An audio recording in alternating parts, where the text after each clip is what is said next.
beforehand.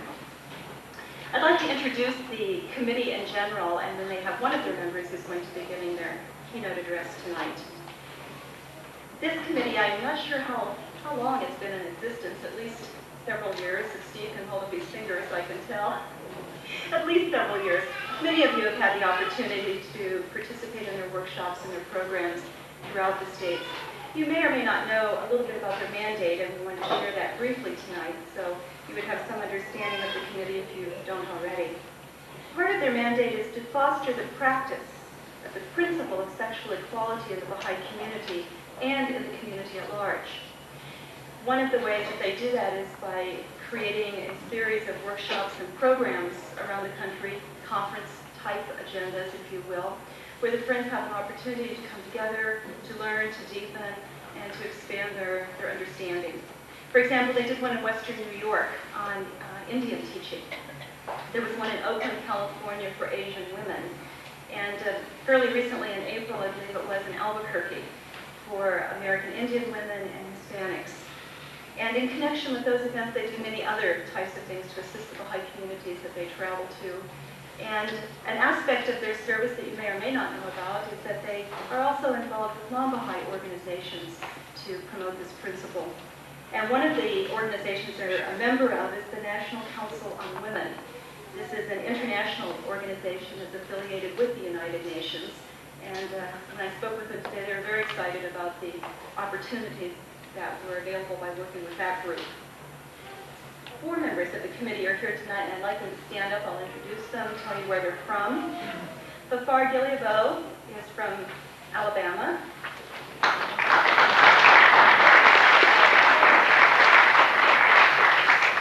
Steve Gonzalez has been here before. You may know him. Is now from Colorado.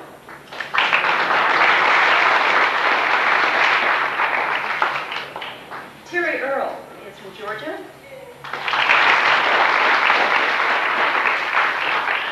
And you must be Jan Smith from New York. Welcome.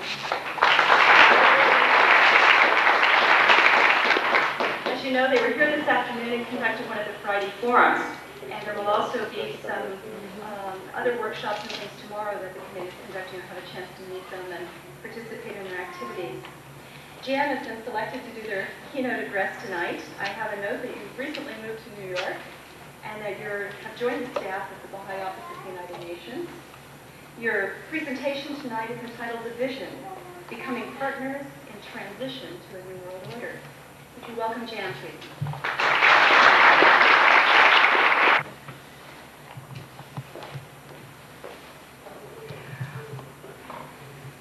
Well, I greet you all on behalf of the committee, and I'd just like to tell you what an incredible privilege it is to be on this podium addressing such an auspicious gathering. I understand the longest running annual Baha'i conference as well as the largest in the world. So,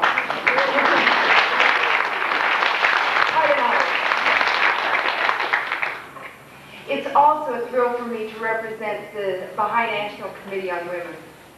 I have probably learned more in the last year and a half that I've served on this committee than during any other time in my life. I don't know whether it's all attributable to service on this committee, but it certainly has been a stimulus because it has caused me to think and read deeply about at least one aspect of the Baha'i faith. Sometimes I think this revelation is so large and so inclusive that somehow it's overwhelming. And it's easy to just sort of get paralyzed and overwhelmed by the amount that there is to learn. But as soon as I was appointed to this committee, the first thing I asked was, what can I read? How can I prepare? And so my remarks tonight, which address the vision for the New World Order, will come from the angle of the role of the sexes and the balance between the male and the female in this New World Order, which the Universal House of Justice has said is a prerequisite to world peace. The emancipation of women is a prerequisite to world peace. Racism is a barrier, but this is a condition that must be fulfilled before peace is to come. It's incredibly important that we have a vision. The theme for this conference is building this new world order, and if we don't have a vision for what we want to build, how in the world can we possibly do it? Although Shoghi Effendi has pointed out that the task of envisioning this new world order is somewhat daunting. He says, all we can reasonably venture to attempt is to strive to obtain a glimpse of the first streaks of the promised dawn that must, in the fullness of time, chase away the gloom that has encircled humanity. So when we talk about this vision for a new world order, we must understand that it is an approximate vision. We can really only guess at what this new world order will really look like. We've been promised a world tribunal, a world federal state. We have at least the broad outlines of what a world government might look like, and we know we have that to look forward to. We also have the administrative order. We understand at least the rudiments of what it means to build local spiritual assemblies, to build national spiritual assemblies, and to learn to look to the Universal House of Justice for God's infallible guidance for this day. Those elements of this new world order we have at least sketched in outline. What I find really challenging, though, is to translate this vision into what does it mean for me personally. Abdu'l-Baha says that the family is a nation in miniature. So when we look at the principle of equality as it applies to the smallest unit of social structure, the family, we come down to looking at the equality of men and women as sort of the core of this vision for a new world order. What might it look like if we really had equality of the sexes? In one of our workshops, we begin with a visioning exercise to begin thinking about what our lives would look like once the principle of equality was generally accepted in the world. And some very exciting things come out of that. But I didn't really have a handle on this until I read a book by a woman named Rianne Eisler. And the book is called The Chalice and the Blade. It was one of those books that was at the top of the suggested reading list when I said, what should I read to serve on the Baha'i National Committee on Women, besides the compilation on women.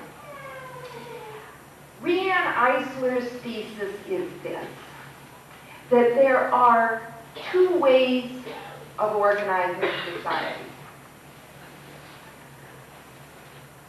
A dominator model in which we see the basic relationships are relationships of ranking. You can envision the structure of society as sort of like a pyramid You know, there are the few at the top, and then there are the masses squished at the bottom. If you really believe that that's the way humanity is structured, then there are certain things that follow from that. However, she said there is another possibility, and that is partnership. And she explained that there have been partnership societies in this world, and particularly in the prehistoric period, that many of the societies that we think of really only as living in mythology, Atlantis, the Garden of Eden, may very well have been based on the structure of prehistoric societies. That it's possible that those early societies were partnership societies in which the male and female were balanced. And what we see is that the whole sweep of human history has been the history primarily of a dominator model of society. And a dominator model that has been characterized primarily by the values of the warrior, those symbolized by the blade, as opposed to the values of the woman, the goddess, symbolized by the chalice. And in her explication of this thesis, she goes on to explain the nature of a dominator society and what happens throughout the society when that is the model for the society. And that is that, first of all, nobody is dominated willingly. So you have to educate people to accept this view that there are those who are superior and those who are inferior. In this case, primarily men were regarded as superior, women inferior. You have to make sure that that's reinforced in the home, in the child-rearing practices, in the way institutions are structured. And what happens when you do that is that you must suppress certain things. You must suppress intuition because somehow it's not right.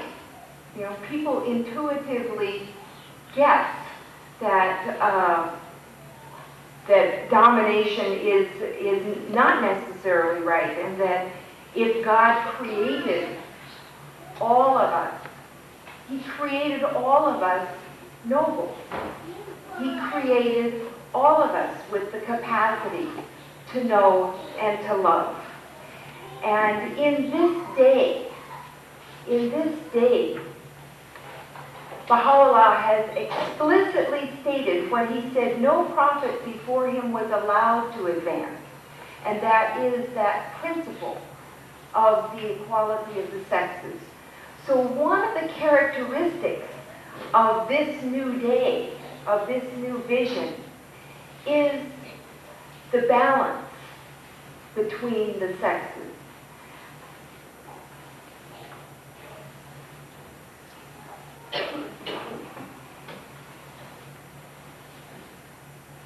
In a partnership society, we find that the relationships are primarily those relationships of linking. If you think of, if the model for the dominator society is the pyramid, the model for a partnership society might be the circle, where things are linked. And it's not necessary to determine what's better than something else. When you have a dominator society, you always have to determine who's on top and who's on the bottom.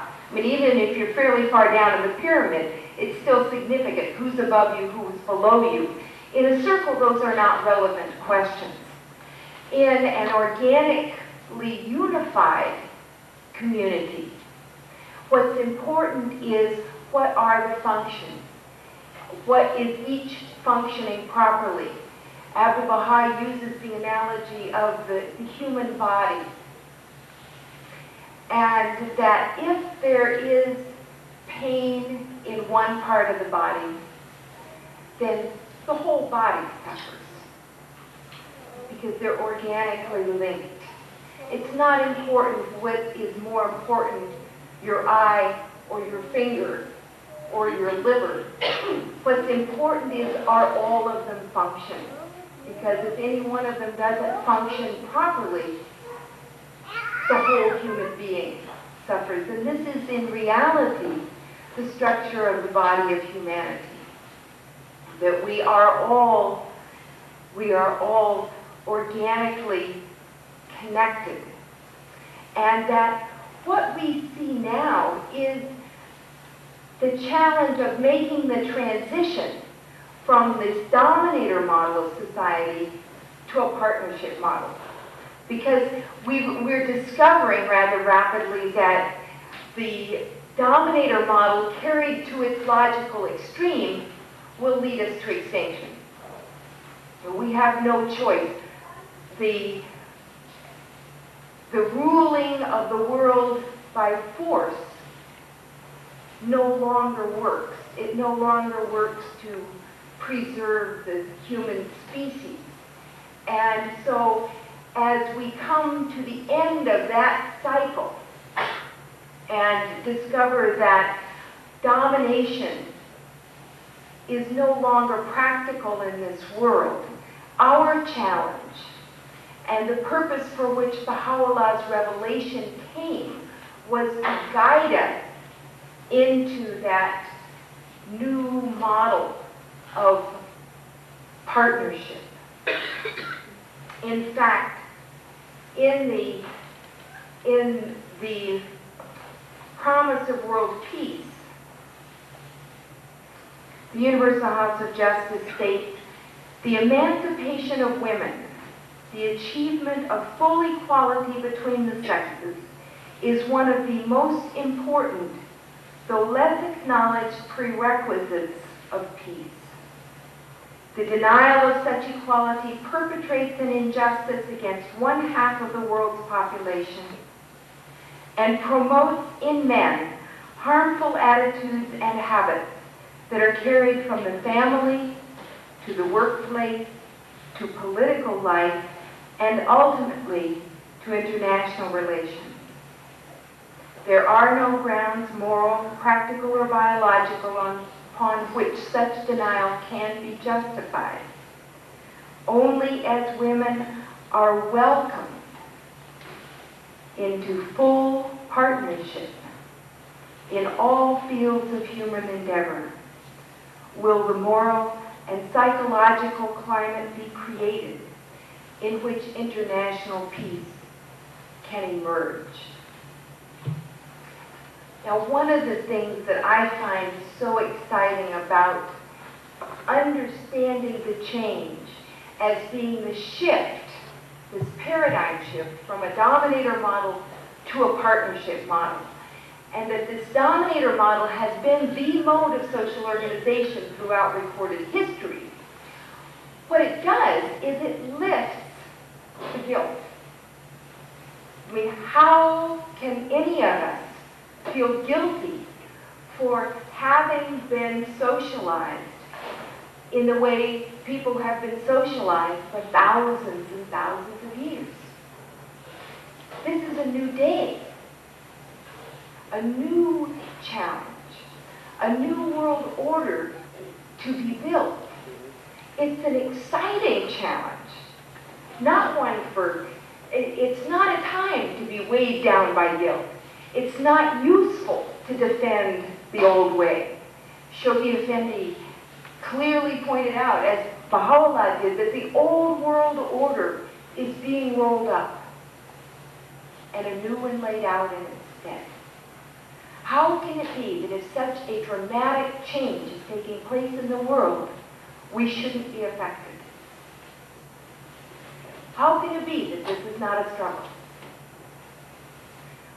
But we have the blueprints. We have the instructions. We have the building materials. So what we need to do is take on for ourselves together the exciting challenge of building this new world order.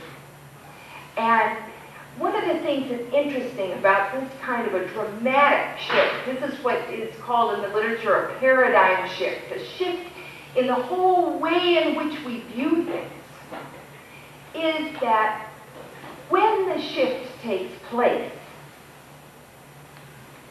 everything goes back to zero. Okay, let me give you an example of a paradigm shift, so you can see what kind of an advantage we have as Baha'is in this world. One example of a paradigm shift was the paradigm shift in watch manufacture. In Switzerland, about 15 years ago, 75% of the market share in watches belonged to the Swiss. They were the recognized masters of watchmaking, had been for a long time, they knew it, no problem.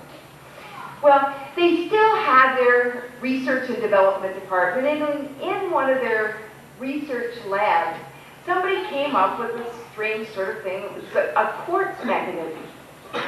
And he took it to his bosses, and, they said, well, that's nice, but, it doesn't even tick. So they took it to one of these fairs that they have in the industry, and guess who walked by and saw that and thought, this is interesting. The Japanese. And within 5 years, the paradigm had shifted. In fact, at that moment, the paradigm in watches shifted. But the Swiss didn't know it. The Swiss were the last to catch on because they were invested in the old paradigm. That investment blinded them to the fact that the paradigm had shifted. So it is little wonder that when this shift from dominator to partner was first picked up by the women, because they were the ones who were disenfranchised under the old model. However, Baha'u'llah points out that the shift benefits everyone. You see, under the dominator model, the primary relationships are power relationships. And if you stay at the level of power, equality is not a good thing. Okay? It was one of the things I thought was interesting about the movie The War of the Roses. I don't know if any of you saw that, but it was a couple who actually kill each other rather than give in. It was the perfect exhibit of a marriage that tried equality at the level of power without a spiritual understanding of the principle of equality. You see, so at the level of power, equality doesn't work. It is like any paradox. It has the advantage of pushing you to the next level of analysis, to a higher level. So this principle of equality is the principle that will take all of civilization to a higher level. It is that principle of equality that will allow us to address the most challenging issue in this country. That understanding of spiritual equality, and that all of us are in it together in understanding what it is, so that the whites are willing to look at what Shoghi Effendi calls their unconscious, their inherent and often unconscious sense of superiority, which they must let go of. At the same time, the blacks must do their share in overcoming, letting go of the suspicion, letting go of the hostility. It's interesting to be a white woman looking at this, because on the level of race, I'm in the dominator position. And I understand the damage that has been done to me by having been brought up believing that I was somehow superior to people because of the color of my skin. On the issue of sexual relations, I'm in the other role. I have the experience of oppression and of internalized oppression, the extent to which I have taken on for myself the values that said, I'm inferior, I can't do math, don't trust your intuition, listen to the experts. So I understand both sides, and I find that in thinking deeply about just this one issue has led me to an understanding of other things that I wouldn't have anticipated.